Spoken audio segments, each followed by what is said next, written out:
court considers that in conformity with the obligation under the Genocide Convention, Israel must immediately hold. Gernikan ere kirurgikoa izan omen zen eta Gernikan ere bertako populazio zibila erre egin zuten bombaketa horien erdian. Mundu mailan alde batera behiratzen segitzen dute hainbatek historiak barkatuko ote gaitu, Gazan gertatzen ari den guztiak gertatzen uzteagatik streaming bidez jarraitzen ari garen garaiotan. Ekimenak ez dira falta, baina akaso ez dira nahikoa.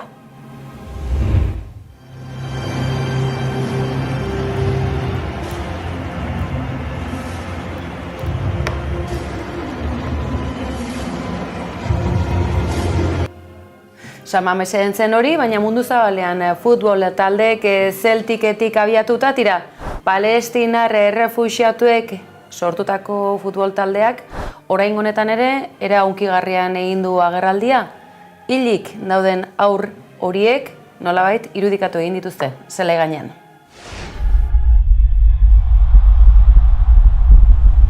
En pleno 2024, el mundo entero es testigo de un horrible hecho histórico. El genocidio del pueblo palestino, un conflicto que le ha quitado la vida a miles de personas inocentes.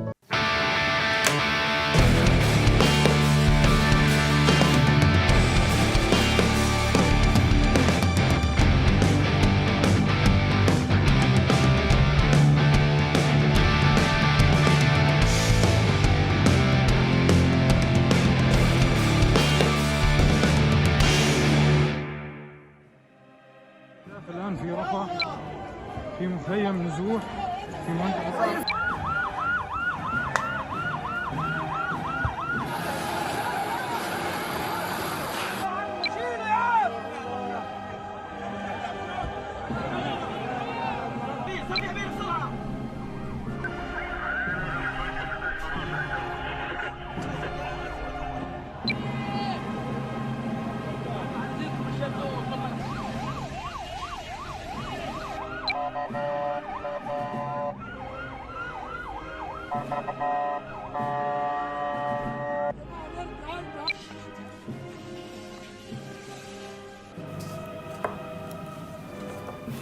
Gabon deizuela guztioi, ez dira ez albiste honak gaurkoan ere astelen honetan ekarreko dizkizu egunak, baina Palestina ezin da ahaztu eta Gazako sarraskia beste behin ere lehen lerroan dugu zalantzarik gabe. Izan ere, giza krimenen frogak aro digital honetan toki guztietan geratuko dira, arrastoak baten eta bestean, baina baten batek geldituko aldu hau, nazioarteko giza eskubideen auzitegiak bere hau geldiarazteko eta ordu gutxira hau ikusita, zertarako prest izango ote da egongo Israelgo gobernua. Kezkarako arrazoirik ez, asaldatuta egoteko arrazoirik ez da falta, baina egoera honetan nola ulertu besteak beste Europar inguruotan antzematen den gerra hotz hau oraindik ere gehiagora eramatea. Izan ere, Hego Euskal Herriari zuzenean eragiten dion auzia izan dugu baita gaurkoan ere albiste. Espainiako gobernuak, entzun, 1.130.000 euro emango dizkio Ukrainari. Super kontratu bat, armak jaso ahal izateko super hitzarmena izango da. Eta argi, argazkian agerian geratuko den bezalaxe, ez da orain honetan Sánchez harrera egin diona. Estatu burua baizik bai gogoan duzue, bozkatu gabe Espainiar koroaren ordezkari nagusi, Espainiar armadaren buru den hori.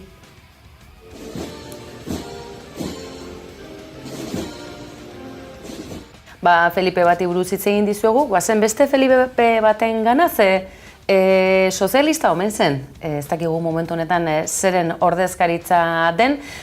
González jaunaren adierazpenak arrasto utzi dute, baita sare sozialetan ere, parte hartu duen programa gainera, ez da bereziki oso suntsua buru demokratikorako, baina tira, ekarri dizuegu, segundu batzuk baino ez, ze interesgarria da, Palestinarrekin gertatzen ari denari zenbaitzuk nola kentzen dioten garrantzia terrorismoaren aitzakia baliatuta. La cantidad de muertes en Gaza mucho menores que la cantidad de muertes que hay en Ucrania. Guzti hau, ustez, Sánchezek ez diolako behar bezalako plantorik egin Putini, antza denez, milioi euro guzti hauek eta super arma hitzarmen hau ez da nahikoa.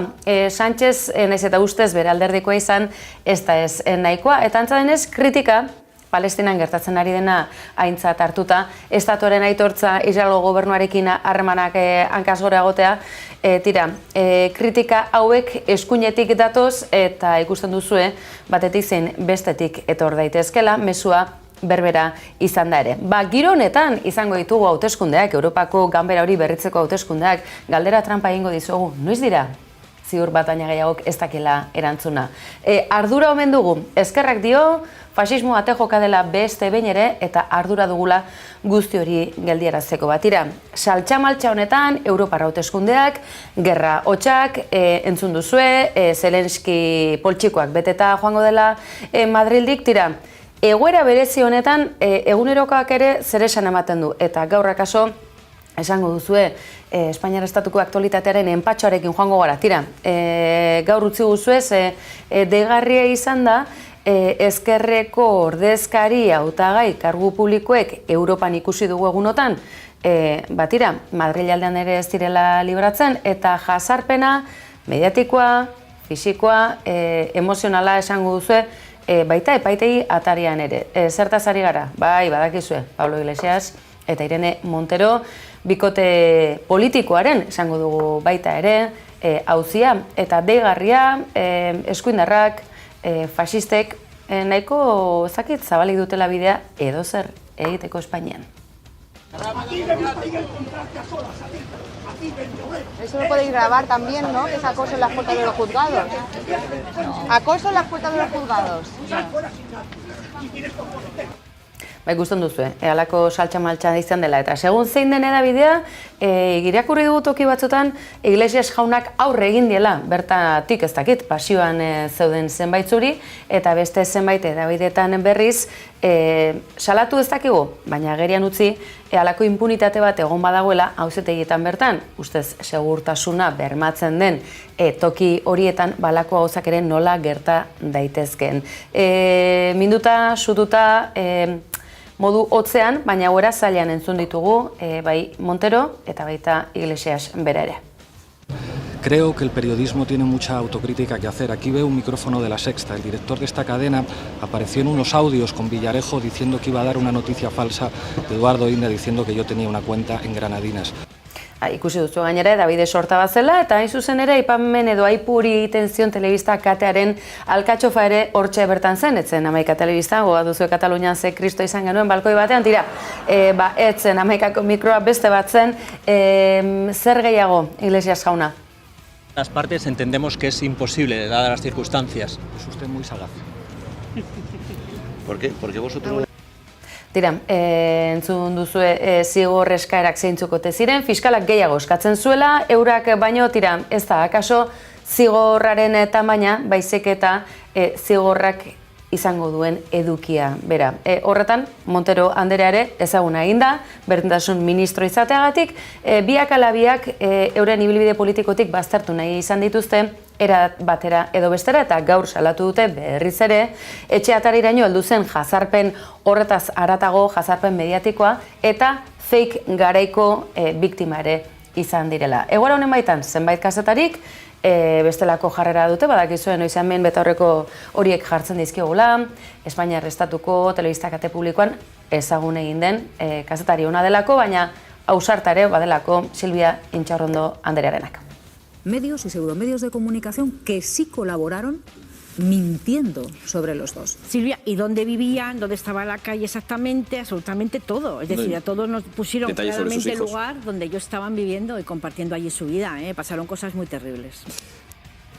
Badirudi, gaur egun jazarpenak, irainak guztiak balio duela edozein modutan, eta gainera genozidio bat streaming bidez, 24 orduz, zuzenekoan, beldurgarri dago, oroar non geratuko ote dira etika kontuak, non geratuko ote da orain arteko ustezko Europar batasun hori. Gauzak honela, badakizue, Milei jauna esate baterako, etorri dela, protokolo guztiak zakitan katartetik pasata, eta zuzenan gainera eskuin muturraren kanpainan parte hartzera. Goazen Katalunia aldera, badakizuengo telebista kate publikoa gogoko dugula benetan, Ez dugu alderaketarik egingo, ez gaiztakeriatik behintzat, baina gogoko dugula Polonia saioan beste behin ere ikusi ezazue, Dianan nola jo duten bete-betean, tuxe? Eres un mal ejemplo para la democracia. ¿Ya está? Me toca. Me vas a lamer los hasta que queden lisos. Luego harás una escala en mis para acabar en la de la hasta que te quede la lengua como la concha de ¡que te parió! Un poco flojo para ser argentino, ¿no? Tira, bai, ikusten duzue, Poloniakoek ez dutela ez beldurrik, hauek ere badira ausartak, aktualitatera zidoan helduta badakizue horretara ere etortzen garela, bagatozela egunero, tira, baten batek fundamentuzko zerbait esango du, garai historikoa kokatzen lagunduko digu baten batek, akaso badira kontu batzuk egunerokoan eragiten gaituztenak, sutzen gaituztenak, frustrazioan murgiltzen gaituztenak, inflazioa esate baterako, akaso aintzat hartzekoa da, Euskal gazten belaunaldi berriak erosmen ahalmena, ez dakit, laurden bat gutxienez honezkero galdu duela, hori, etxe bizitza eredatu dutenen kasuan. Gainerakoak ze humoretan izango ote dira, Europa mailan ere nora otegoaz. Tira, beste behin ere, Uruguai herrialde txiki horretatik bada han, estatu buru bat betirako izango dutena eta benetan jakintsua eta filosofoa ere badena. La hiperinflación vuelve loco a los pueblos. El ejemplo que le puse de Hitler, la República de Weimar sucumbió por eso. Una hiperinflación. Es un fenómeno insoportable. Y algunas otras cosas, seguro.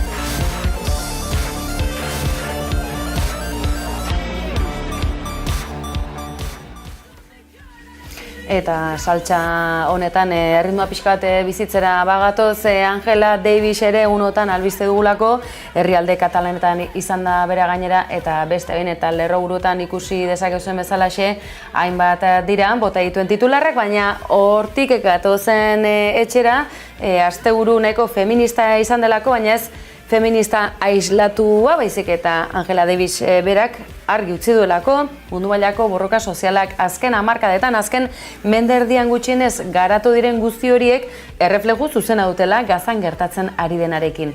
Erabat ideologikoa dela gertatzen ari dena eta genozidioa, sarraskia, apartheidaren heredero, ez dakit, supremazia zuriaren heredero zuzen direla, eta Gazan une honetan fokua jarreta egonarren mundu mailako egoraren isla ere badela, guztio dugula ardura konpromisoa tira. Ez nahi zuzatuko. Maider Galardi, lagundu iguzu. Hau gertuagotik aztertzen, ze badakigu, ez zara toki guztian egon, baina kasik eta ziur digitalki on zarela hainbat tokitan. Hasteko eta behin, Angela Davis, aski ezaguna, baina interesgarria izan da, utzi duen mezua, ez da, feminismoan genero kontu bakarrik dagokien kontu bat baizik eta egungo egoera sozialarekin zuzeneko harremana duena, ezta? Bai, eta irakurrian izan detenagatik gainera, bai Bartzelonan Angela Davisek eta bai Donostian Silvia Federicik botatakoek antzekotasun batzuk badituzte, ez?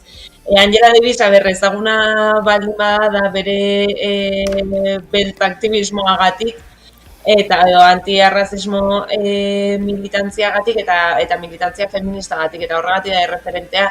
Eta bai aktivismotik, baina baita teorilari bezala, jada 80ko hamarkadan aldarrikatu zuen generoaren, arrazaren eta klasearen arteko elkar uztarketa hori eta dominazio sistema horiek nola elkarrera egiten zuten.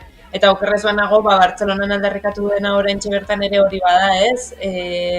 Borroka feministak intersekzionela izan behar duela, hau da, borroka ardatz desberdinak kontuan hartu behar direla zapaltzen gaituzten ardatzak diferentea dira moduan, baina elkarrera egiten duten bezala, eta beraz begirada intersekzional batetik hori dena aztertzea ezinbestekoa dela. Eta begirada hortatik, gerian geratzen zaigu, borroka feminista ez dela bakarrik, batzuei bakarrik eragiten digun emantzipazio prozesu bat, baizik eta mundu justuago, libreagoa eta bizigarriagoa den mundu baten aldeko borroka bat dela. Eta uste hortan, bere bi elkarrizketatzaileek ere asmatu zutela Angela Davisi tira egiten, eta horre Jule Goikotxeak mahai gainean ere bajarri zituela hainbat kontu besteak beste indarkeriazko egoera hauetan, indarkeriari aurre egitea da indarkeriatzat baldin badukagu ez, ze tokitan uzten gaituzten emantzipazioerako borroka horiek guztietan ari geranok, ezta? Eta uste hor asmatu zula gakoa jartzen, eta hortik abiatuta Angela Davisek ere fokoa jarri zuen Palestinan preseski, eta batez ere Palestinarre resistentzia egiten ari den lanean ere.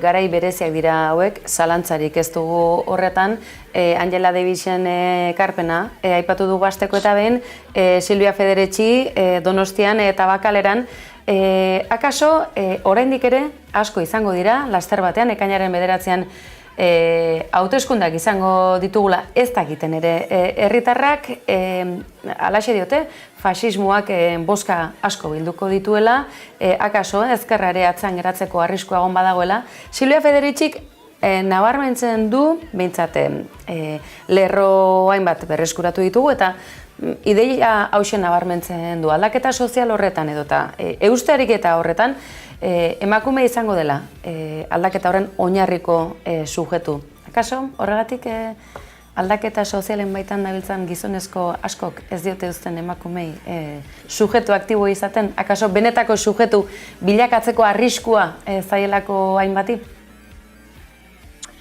Silvia Federici aditua da lan erreproduktibo horiek, historikoki garrantzia zuten lan erreproduktibo horiei garrantzia ematen, ezik eta aurrak egitea, horiek haztea, etxeko lanak egitea eta zaintzak duen garrantzia azpimarratzen eta garrantzia politikoa ematen hortan aditua da, eta baita ere, kapitalismoak eta patriarkatuak elkarren artean duten uztarketaz beste behin ere ez, eta ikuspegi hortatik, Silvia Federicik esaten zuen zen, ten egin behar dela hiltzen du jendea erreproduzitzea, ez?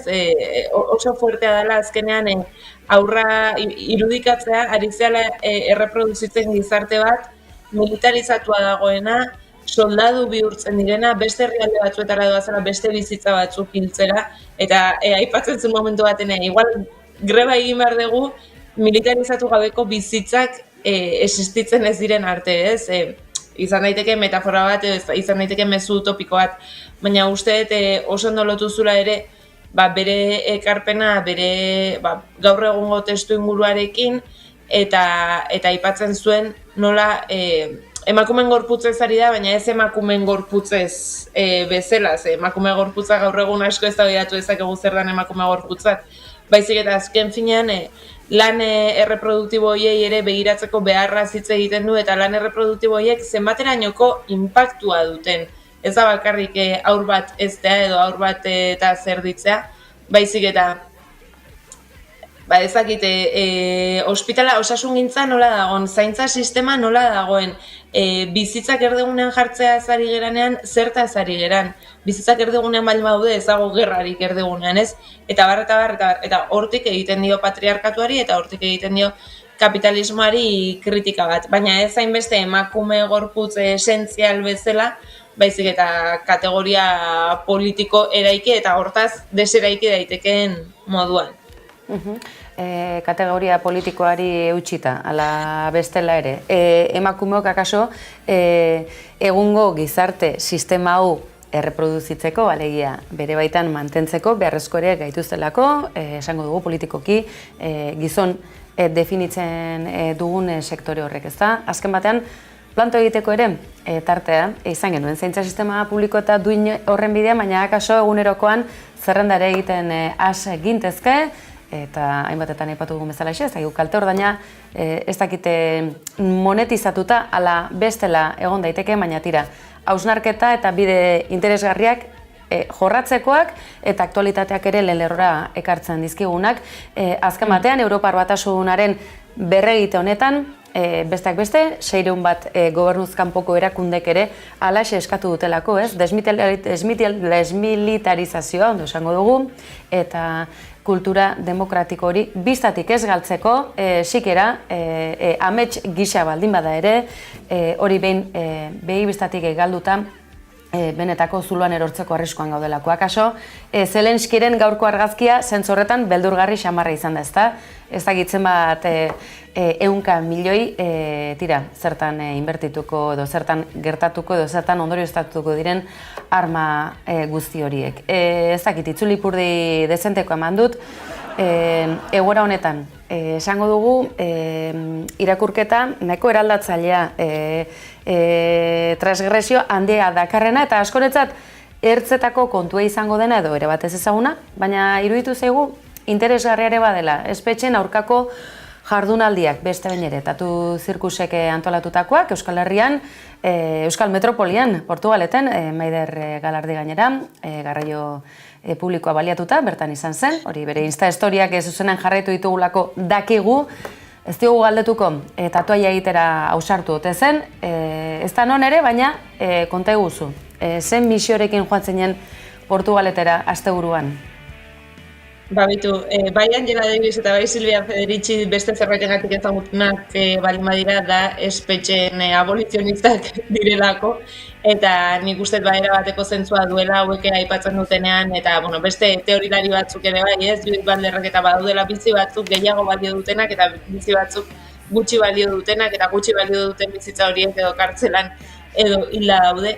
Eta kasu honetan ere Portugaleten aldarrikatu dutena eta zirkusean, dala instituzio bat niretzako egiten dena Europa guztian zehar eta Euskal Herrian 2 urtez behin, da espetxeen kontrako egitasmo bat, eta horren baitan, ni azken urteetan egiten ari nahitzen tetzia atzaltzeko edo elkarbanatzeko edo gogoetak mahai gainean jartzeko gonbidapena guztiaten, eta noski baju nintzen, ze egia da Euskal Herrian kartzela era batera ezagutzen dugula eta behintzat den makina itxusi eta gizartea suntsitzeko eta pertsona suntsitzeko den makina hori gertutik ezagutzeko aukera badaukagu, baina batzuetan azten zaigu errealitatea zezabala den eta iruditzen zaite eukitzea kartzelaren aurkako posizio bat zeharkakoa eta bere osotasunean importantea zala, eta nik zentzu hortan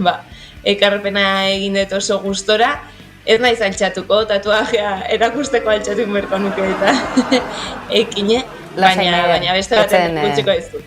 Bai, beste hori da, kamera atzerako edo tarte informalerako utziko dugu, beraz hori aintzat hartutaia da, tatuaia elkartasunez egiten den jardunaldiare badela, hitzaldi eta beste hainbat konturekin batera gaurko zonela utzi beharko dugu Maider Galardi. Mila esker beste behin ere astelehenari aurre egiten laguntzeagatik. Eskerrik asko zu, gaur pixka denso fundia igual nire azalpenak, baina hoxe, animo.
egun ederra.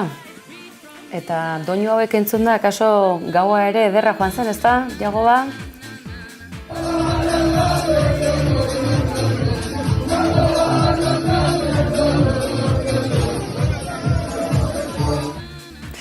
Merezita noski baietz eta edizio digitaletan ere zenbait atrebitu dira gainera zehaztera Garazi tabernan gertatu omen zen hau ziurre Sanferminetan eta bestela ere askok ezagutuko duzuen txokoa. Tira, Jagoba Arrasataren txokoa ere izan da asteburu honetan noski merezita ohorezko protokolozko omenaldiak ofizialak aurreskuak eta olakoak ere bai. Noski baietz lepoan hartu eta segi aurrera eta nola ez ez da, agurtuko berritxuarra, nafartarra, baita ere noski baietz bertxori gabe.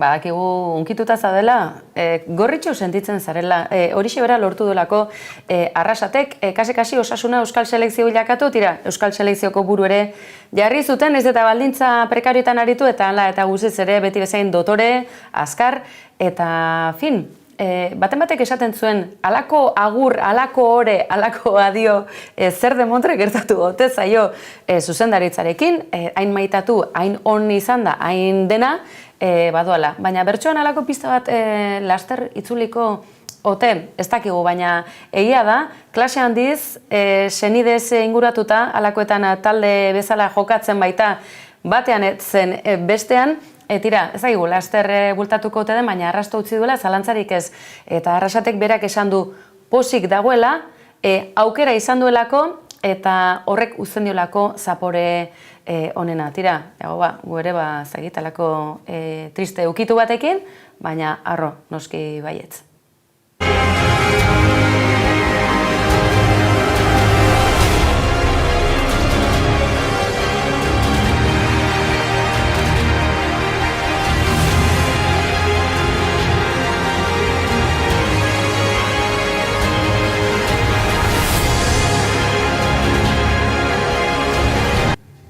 Eta laxe, Jagobaren agur honekin guk ere agur esango dizuegu, bihar bueltan badakizue kolpez kolpe antenatikat hemen nahi zaituztegu egunero, mila esker, beste behin ere.